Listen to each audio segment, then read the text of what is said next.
To a more serious and important news, the United Nations report says that government forces in South Sudan are deliberately targeting women for rape, sometimes in lieu of wages.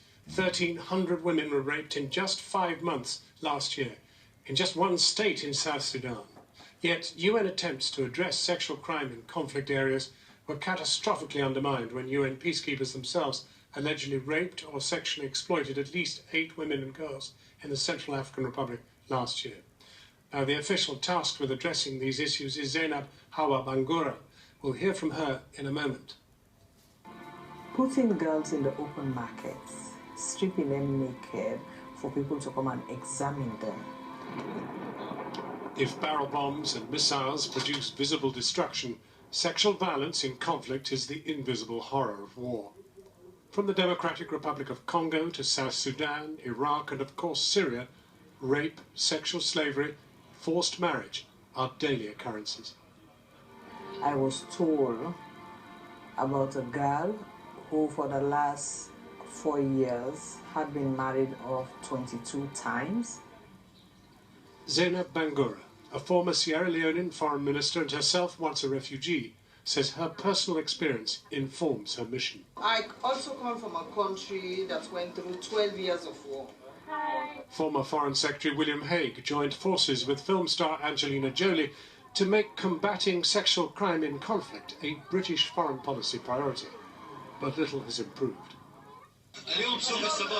Last year alone, it is estimated that Islamic State militants made between $35 and $40 million by ransoming young Yazidi girls taken from their families as sexual slaves. And joining us now is Zainab Bangura, the Special Representative of the UN Secretary General on Sexual Violence in Conflict.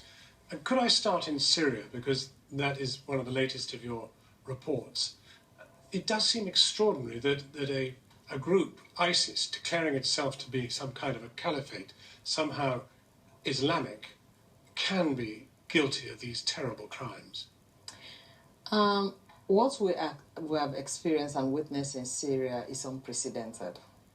We can only compare to some extent with what is happening, and it's not isolated, because what we have documented is that from Libya to Mali, to Nigeria, to Somalia, to Yemen and Iraq and Syria, the extremists have institutionalized the brutalization of women.